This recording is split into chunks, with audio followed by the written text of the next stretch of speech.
Hi everybody, I'm James, this is Fred. We got another 2-minute drill here.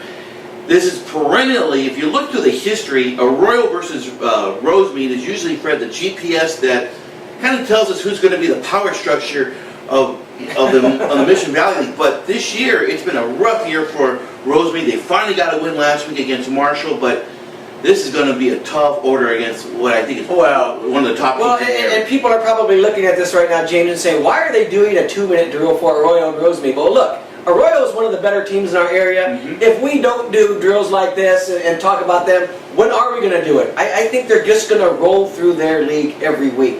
They are that good. Jim Singheiser, as long as this team stays healthy, James, you see them in Division 11. They're ranked number 2 right now. Right. There is probably only one game on the schedule that I think, might give them some pause or might put them in a fight. And that's the South Almonte game in a couple weeks. Yep. Rosemead is really down right now. I expect, look, I love Jim Singheiser, but he can take a seat this week and I can coach this game and the Warriors going to win by 30 points. Okay? Can I be your offensive coordinator? Yeah, you can be the offensive coordinator. Yeah. We can bring Aram off the bench. He can be the defensive coordinator. And Arroyo wins this game on Friday. Matter of fact, Jim Singheiser could write the story. He's become a pretty good Twitter guy, commentator on Twitter. I'm sure we could switch for the night and everything would be fine. Yep. But look, the reason we're doing this, one, Rosemead is more down than they ever have been in recent years. This used to be one of the great games in the area on that side of the valley, and they've just gone in totally different directions right now. But they have a win, and that's, when you're in a losing streak, all it takes is one.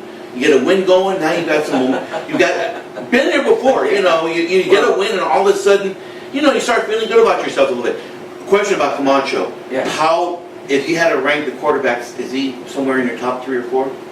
Top 3 or 4, and you talk about the whole area, I'd have to really think about that. I do think from a talent standpoint, and you look at him, he's only a junior. Yep. Last year as a sophomore, I mean, he has size, he can throw the ball, he can run.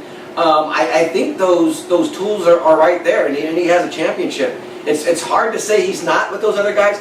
Could he go to Charter Oak? Could he go to a Bishop Amat? Could he go to a Damien and be the quarterback that he is now at Arroyo? I think he has the potential to be, James. Sure. I think size-wise and talent-wise, he is as good. I think sometimes we get lost in the fact that he's with Arroyo and he's going to put up numbers. Yep. He hasn't put up the super numbers this year, but they haven't had to. When you blow teams out the way they do, you're not going to always see a lot of numbers because you're not going into the second half in a lot of games having to put up a lot of points or having to do a lot. But he's right there.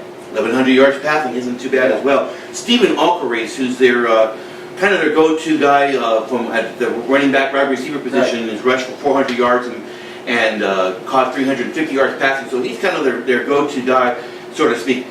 And for Rosemead, they got their win last week, but they're really having a tough time throwing the ball with only 100 yards passing and about 450 yards rushing. Yeah. It's really a tall order here to see the Panthers get them on top. Yeah, I mean, I don't see any scenario unless there's some sort of major injury to Arroyo or there's some, crazy amount of turnovers or penalties or things that just stall drives and crazy things that can happen on a Friday night. But for all practical purposes, this will be a running clock at some point in the second half. Arroyo wins big. Like I said, their only real big game could be South Almonte, who's also undefeated, in a couple weeks. And we'll do that game in a couple weeks because that's going to be kind of an important. That's going to be the game. It's at Arroyo this year. Yeah. But we thought that was going to be great last year, and Arroyo handed it to them. South Almonte's playing really well right now, so we'll save that game. Yeah, and South Almonte with a big win over Mountain View, which was another team that came off a lot of positive mojo before the league season started. South Almonte looked really good, I thought, Friday night. So it's Rosemead versus Arroyo on Friday night at 7 o'clock. If you can make it to the game, make sure you follow Fred or myself and the rest of the staff here at the Tribune. We'll have the game for you, and we'll have game coverage throughout the night of all the games that are taking place on Friday on the San Diego Tribune website. Thank you.